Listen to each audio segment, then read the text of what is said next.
Hello friends, मैं रितिका भानुशाली आप सभी का बहुत बहुत स्वागत करती हूँ। तो हम क्लास 6 से लेकर 12th तक एनसीईआरटी कवर कर रहे थे, जिसमें हमने पाठ 1 से लेकर 6 तक पढ़ लिया था। आज हम पाठ 7 हमारा देश भारत पढ़ेंगे। पाठ 1 से लेकर पाठ 6 तक हमने बहुत कुछ पढ़ा था, जैसे कि पृथ्वी की गतियाँ हमने पढ़ी थी, है ना। मानक समय के बारे में पढ़ा था और अक्षांश एवं देशांतर रेखाएं क्या होती है पढ़े थे। तो आप ये वाला पाठ 7 हमारा देश भारत ये पढ़ने से पहले अगर पाठ 1 से लेके 6 तक पढ़ लेंगे तो आपको ये पाठ समझने में आसानी होगी, है ना। नहीं तो फिर दिक्कत जाएगी यह पाठ समझने में, क्योंकि आपको पता ही नहीं होगा मानक समय होता क्या है, अक्षांश एवं देशांतर रेखाएं क्या होती है ना। तो ये पाठ समझ में नहीं आएगा, इसलिए आप मेरे चैनल पर जाकर पाठ 1 से लेकर 6 तक पढ़ सकते हैं, है ना। इसके बाद पाठ 7 हमारा देश भारत पढ़ेंगे तो अच्छे से समझ में आएगा। तो चलिए देखते हैं पाठ 7 हमारा देश भारत। इसमें बॉक्स में क्या लिखा है? प्रायद्वीप स्थल का वह भाग जो 3 तरफ से जल से घिरा होता है प्रायद्वीप कहलाता है। क्या क्या क्या बोल रहा है इसमें? स्थल का वह भाग जो 3 तरफ से जल से घिरा हो। कितने तरफ से? 3 तरफ से, ठीक है। वह प्रायद्वीप कहलाता है। जैसे कि ये स्थल है, इसका भाग 1, 2 और ये 3, ये 3 तरफ से जल से घिरा हो खाली, तो वो कहलाता है प्रायद्वीप। और जो चारों तरफ जिसके जल हो वह कहलाता है द्वीप। क्या कहलाता है? द्वीप। मैं आपको मैप में बताती हूँ तो और अच्छे से समझ में आएगा। देखो, ये हमारा देश भारत का मैप है। तो इसमें स्थल का 3 भाग, अरब सागर, बंगाल की खाड़ी और हिंद महासागर, ये 3 तरफ से जल से घिरा हुआ है, ठीक है। आगे देखते हैं।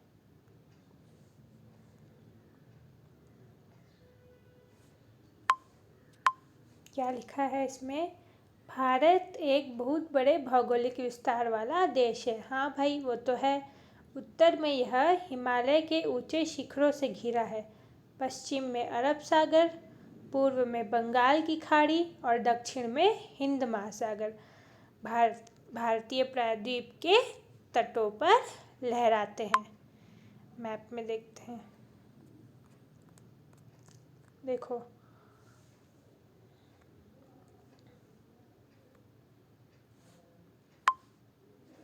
उत्तर में यह हिमालय, पश्चिम में अरब सागर, पूर्व में बंगाल की खाड़ी और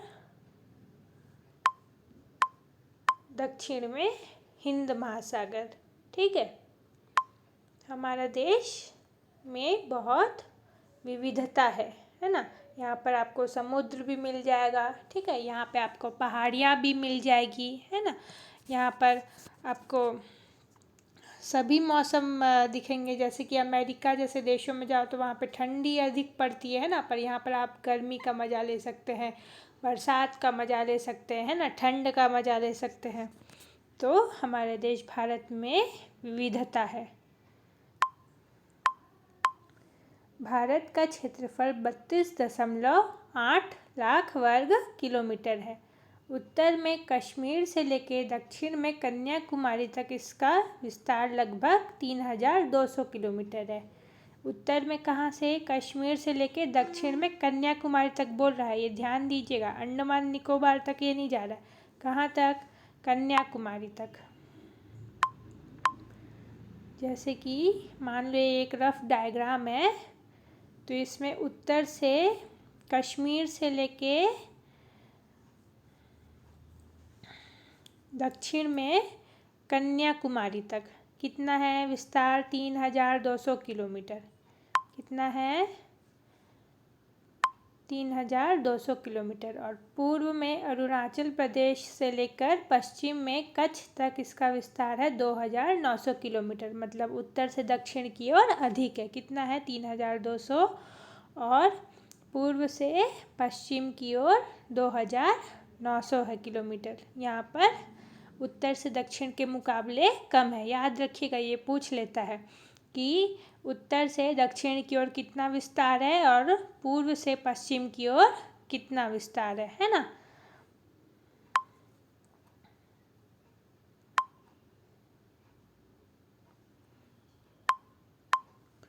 ऊंचे ऊंचे पर्वत, भारतीय महामरुस्थल, उत्तरी मैदान, असमान पठारी सतह, तटीय भाग एवं द्वीप समूह स्थल रूपों की विभिन्नता को दर्शाते हैं। यहाँ जलवायु, वनस्पति, वन्य जीवों के साथ साथ भाषा एवं संस्कृति में भी बहुत भिन्नता है। इस भिन्नता में भी हम एकता को पाते हैं जो हमारी परंपराओं में दिखती है। यही कारण है कि हम एक राष्ट्र में बंधे हैं। यहाँ पर आपको पर्वत मिल जाएंगे, यहाँ पर आपको पठार मिल जाएंगे, मैदान मिल जाएंगे, है ना। वनस्पति में विविधता मिलेगी। भाषा यहाँ की अलग है, यहाँ की संस्कृति अलग है ना। जैसे कि गुजरात में गुजराती बोली जाती है, फिर बंगाल में बंगाली बोली जाती है ना। तो इतनी भिन्नता के बावजूद भी हम यहाँ पर एकता को पाते हैं। यही हमारी परंपरा को दिखाती है और यही कारण है कि हम एक राष्ट्र में बंधे हैं। क्यों? क्योंकि इतनी भाषाओं में विभिन्नता, यहाँ पर अलग अलग इतनी सारी संस्कृतियाँ हैं, फिर भी हम एकता को पाते हैं। इतनी भिन्नता में भी हम एकता को पाते हैं और यही कारण है कि हम एक राष्ट्र में बंधे हैं।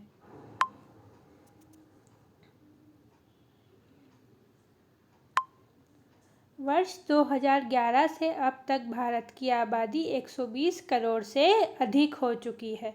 यह चीन के बाद विश्व का दूसरा सबसे अधिक जनसंख्या वाला देश है।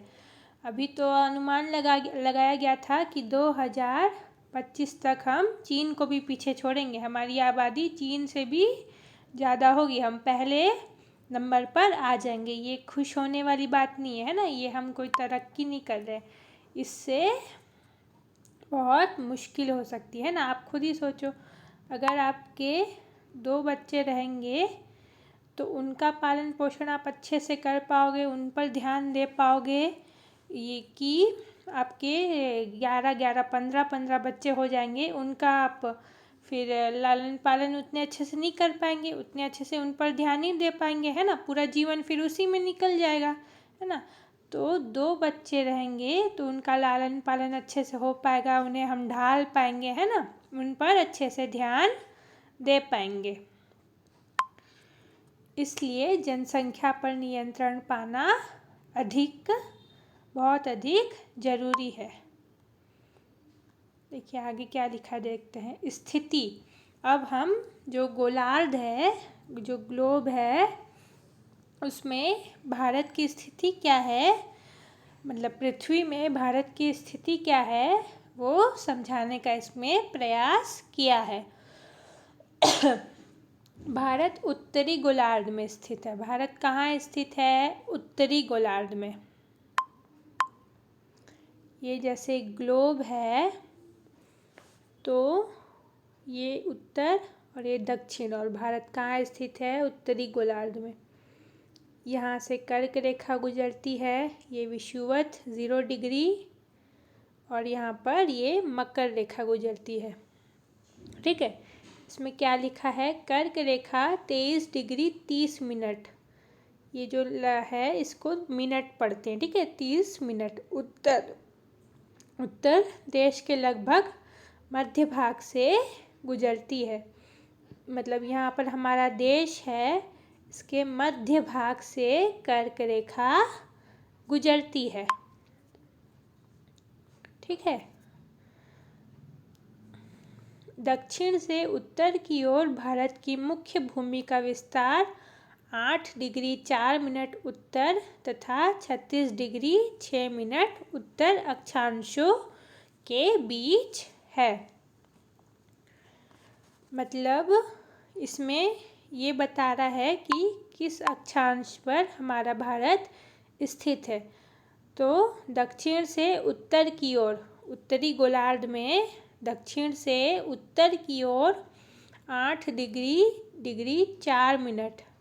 जैसे कि ये भारत है तो दक्षिण में 8 डिग्री 4 मिनट से उत्तर की ओर अक्षांश रेखा है। ये कौन सी रेखा है? जो क्षैतिज है ये अक्षांश रेखा है और देशांतर रेखा यहाँ से लंबवत होती है। ठीक है, तो ये दक्षिण से उत्तर की ओर के कितना है? उत्तर की ओर विस्तार 37 डिग्री 6 मिनट उत्तर, 37 डिग्री 6 मिनट उत्तर। ये क्यों बोल रहा है उत्तर? क्योंकि हमारी स्थिति, हमारे भारत की स्थिति कहाँ पे है? उत्तरी गोलार्ध में। ठीक है, और उत्तर पूर्वी बोलना चाहिए। ठीक है, उत्तर पूर्वी में।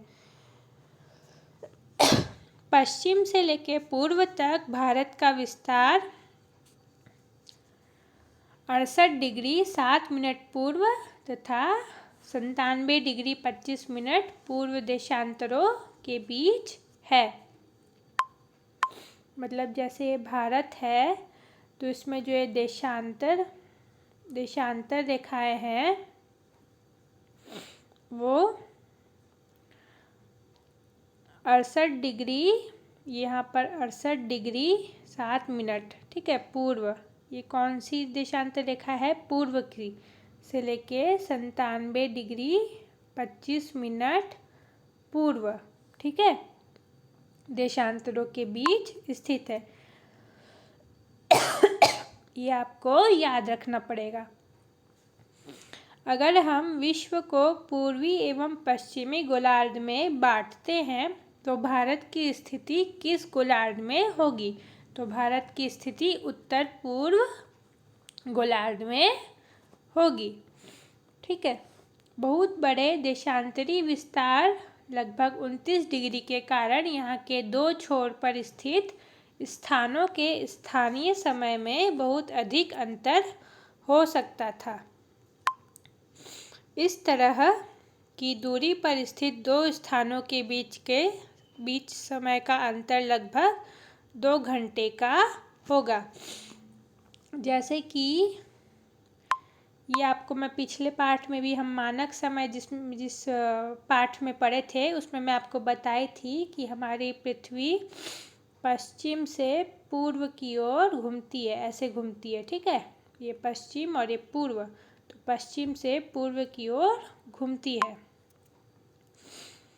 तो ये वाला अब ऐसे घूम रही है पृथ्वी, तो ये वाला भाग सबसे, यहाँ सूर्य है तो ये वाला भाग सबसे पहले आएगा, सूर्य के सामने है ना, यहाँ पर किरण सबसे पहले पड़ेगी और घूमते घूमते घूमते यहाँ ये वाला भाग सूर्य की तरफ आने में 2 घंटे का समय लगता है। ठीक है, तो यहाँ पर सूर्योदय देर से होता है इसके मुकाबले। ठीक है, यहाँ पर पहले होता है सूर्योदय, यहाँ पर 2 घंटे, यहाँ पर 2 घंटे बाद होता है। ठीक है, ये इसमें बता रहा है जो हम डिटेल में पिछले पाठ में पढ़े थे। प्रत्येक 1 डिग्री देशांतर के लिए स्थानीय समय में 4 मिनट का अंतर होता है। मतलब ये जो लिखा है 1 डिग्री 2 डिग्री, हमने अभी ऊपर हम लोग पढ़े 32 डिग्री 64 डिग्री, तो उसमें प्रत्येक 1 डिग्री, ठीक है, एक डिग्री को उसमें बता रहा है कि प्रत्येक 1 डिग्री मतलब वो 1 डिग्री पार करने में 4 मिनट का अंतर होता है। एक डिग्री में 4 मिनट का अंतर होता है। ऐसे 2 घंटे का समय लगता है अरुणाचल प्रदेश में सूर्योदय होने के लिए। ठीक है, पश्चिम में गुजरात की अपेक्षा पूर्व के अरुणाचल प्रदेश में सूर्योदय लगभग 2 घंटे पहले होता है। सॉरी, मैं गलत बोली। अरुणाचल प्रदेश में पहले होता है सूर्योदय और गुजरात में 2 घंटे बाद होता है। क्यों, अभी मैं आपको समझाई। आप पहले पढ़ चुके हैं कि 82 डिग्री 30 मिनट पूर्व देशांतर के स्थानीय समय को भारत का मानक समय क्यों माना गया है। इस याम्योत्तर को भारत का मानक याम्योत्तर मतलब देशांतर, याम्योत्तर मतलब देशांतर माना गया है। ठीक है, ये जो याम्योत्तर है, ये जो देशांतर है, इसी के अनुसार हम समय देखते हैं, है ना। ये जो इस याम्योत्तर के अनुसार भारत में समय देखा जाता है। ठीक है, ये तो एक ही मानक समय है हमारे देश में, है ना। बाकी यहाँ पे बॉक्स में देखो, बाकी सब देशों में कितने सारे मानक समय होते हैं। वहाँ पर सभी स्थानों में अलग अलग, एक ही देश में सभी स्थानों में अलग अलग मानक समय है। हमारे देश में तो एक ही है, पर बाकी देश के लोग फिर घड़ी भी ऐसी पहनते हैं। उन लोग की एक घड़ी यहाँ रहती है, 3 घड़ी इधर बने रहती है ना। सबका मानक समय अलग अलग उन्हें देखना पड़ता है। देखो, संयुक्त राज्य अमेरिका में 7, कनाडा में 6 मानक समय है और रशिया में तो 14 मानक समय है। ये याद रखिएगा कि अमेरिका में 7 है और कनाडा में 6 मानक समय है। आगे देखते हैं। भारत के पड़ोसी देश, 7 देशों की स्थलीय सीमाएं इसकी सीमाओं से जुड़ी है। कितने देशों की? 7 देशों की। 2 मिनट, मुझे बहुत खांसी हो रही है, मैं पानी पी लेती हूँ।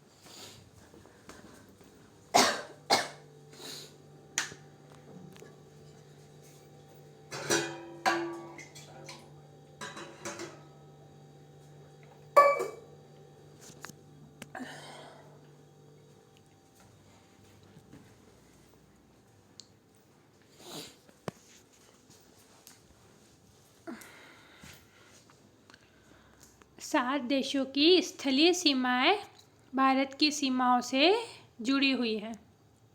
जैसे कि देखो, ये पाकिस्तान, ये अफ़गानिस्तान, ये चीन, ये भूटान, नेपाल, बांग्लादेश, म्यांमार, है ना। तो ऐसे करके जो स्थलीय सीमाएं हैं, ये स्थल है, ये स्थलीय सीमाएं हैं, ये 7 देशों की भारत से जुड़ी हुई है।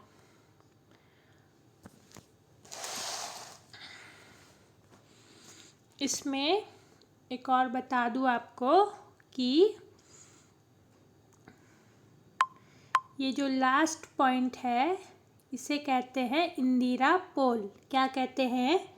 इंदिरा पोल। और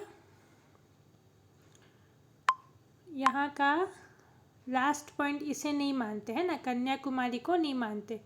देखो, ये अंडमान निकोबार तक, ये जो है केंद्र शासित प्रदेश अंडमान निकोबार, इसको हम लास्ट पॉइंट मानते हैं, तो इसे कहते हैं इंदिरा पॉइंट। क्या कहते हैं इसे? इंदिरा पॉइंट। और ऊपर में लास्ट पॉइंट इंदिरा पोल। और ये मालदीव अलग से एक देश है ना, अलग है मालदीव, अलग एक देश है। इसके ऊपर ये लक्षद्वीप केंद्र शासित प्रदेश है। ठीक है, हमारे देश में वो एक केंद्र शासित प्रदेश है, ये याद रखिएगा, है ना।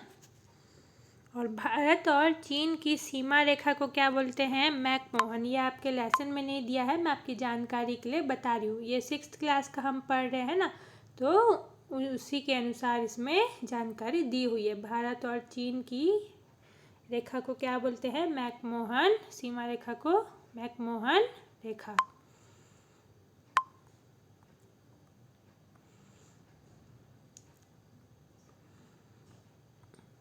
इसके बाद ये भारत का राजनीतिक मैप दिया हुआ है।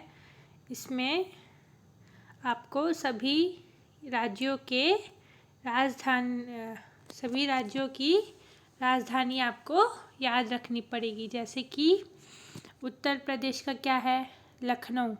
राजस्थान का जयपुर, दिल्ली खुद एक केंद्र शासित प्रदेश है, बिहार का पटना। और किन किन राज्यों से कर्क रेखा गुजरी है? कितने राज्यों से गुजरी है? चलिए बताइए, जल्दी से कमेंट कीजिए। 8 राज्यों से। कितने राज्यों से गुजरी है? 8 राज्यों से कर्क रेखा गुजरी है ना? तो इन 8 राज्यों के नाम आप मुझे मैप में देखेंगे, आप इंडिया के मैप में, और मुझे बताएंगे, जैसे कि मध्य प्रदेश, गुजरात, झारखंड, छत्तीसगढ़, ऐसे करके 8 राज्यों के नाम आप मैप में देखिए कि किन किन राज्यों से कर्क रेखा गुजरी है, और मुझे बताएंगे। बाकी इन सभी की राजधानी आपको याद रखनी पड़ेगी। कर्नाटक का बेंगलुरु, है ना।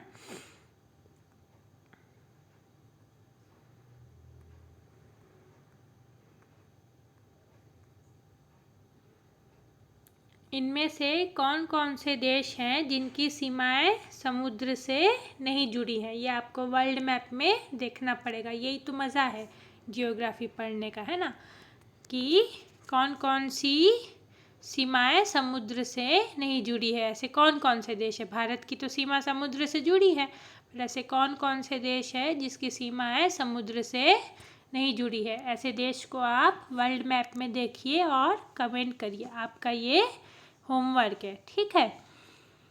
अगली क्लास में हम फिर देखेंगे, ठीक है।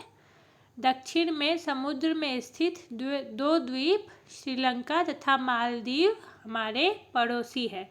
पाक जल संधि भारत को श्रीलंका से अलग करती है। पाक जल संधि मतलब जो 2 जल राशि होती है वो जहाँ पर आकर अलग होती है उसे कहते हैं पाक जल संधि। श्रीलंका और भारत के बीच यहाँ पर ये पाक जल संधि की गई है, ठीक है। ये श्रीलंका अलग से एक देश है, ठीक है। और यहीं पर लक्षद्वीप के पास यहीं पर मालदीव स्थित है। ऊपर नक्शे में मालदीव भी दर्शाया गया होगा, देखिए यहाँ पर। ये मालदीव अलग से देश और ये श्रीलंका, ये पड़ोसी देश है हमारे भारत के, ठीक है। चलिए हम हाँ ये बता देती हूँ। राजनीतिक एवं प्रशासनिक विभाजन। भारत एक विशाल देश है। प्रशासनिक क्रियाकलापों के लिए देश को 29 राज्य एवं 7 केंद्र शासित प्रदेशों में बांटा गया है। पर ये तो पहले का लिखा है, अब कितने हैं? 28 राज्य और 8 केंद्र शासित प्रदेश। कितने हैं? 28 राज्य और 8 केंद्र शासित प्रदेश। लद्दाख को अब केंद्र शासित प्रदेश घोषित कर दिया गया है ना।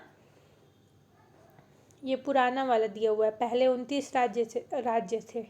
अच्छा आगे देखते हैं। राज्यों का निर्माण मुख्यतः भाषाओं के आधार पर हुआ है। क्षेत्रफल की दृष्टि से सबसे बड़ा राज्य राजस्थान और सबसे छोटा राज्य गोवा है। राज्यों को जिलों में बांटा गया है। अच्छा, राज्यों का निर्माण मुख्यतः भाषाओं के आधार पर हुआ है। जैसे कि गुजरात में गुजराती बोली जाती है ना, बंगाल में बंगाली बोली जाती है। तो यही इसमें बोल रहा है कि राज्यों का निर्माण हुआ है भाषाओं के आधार पर। और क्षेत्रफल की दृष्टि से सबसे बड़ा राज्य कौन सा है? राजस्थान। और सबसे छोटा राज्य गोवा। क्या है सबसे छोटा राज्य? गोवा। क्षेत्रफल की दृष्टि से राजस्थान बहुत बड़ा है, सबसे बड़ा राज्य है हमारे देश में, और सबसे छोटा राज्य है गोवा, ठीक है। उसके बाद ये भारत का भौतिक नक्शा हम अगली बार हम पढ़ेंगे। अभी यहीं तक पढ़ते हैं, ठीक है। अगली बार हम भारत का भौतिक नक्शा देखेंगे और आगे भी पढ़ेंगे, आगे लेसन पढ़ेंगे, ठीक है। अभी इतना जो मैं पढ़ाई उसमें आपको अगर कोई भी डाउट हो तो आप मुझे कमेंट में पूछ सकते हैं। और लाइक सब्सक्राइब शेयर करें अपने सभी दोस्तों के साथ जो सरकारी नौकरी की तैयारी कर रहे हैं। उन सभी के साथ आप इस वीडियो को शेयर कर सकते हैं और लाइक सब्सक्राइब ज़रूर करें, है ना। थैंक यू, आप सब मेरे साथ बने रहे। और आपको अगर कुछ भी दिक्कत जाए, कुछ समझ में नहीं आया हो, तो आप मुझे कमेंट बॉक्स में पूछ सकते हैं। Thank you.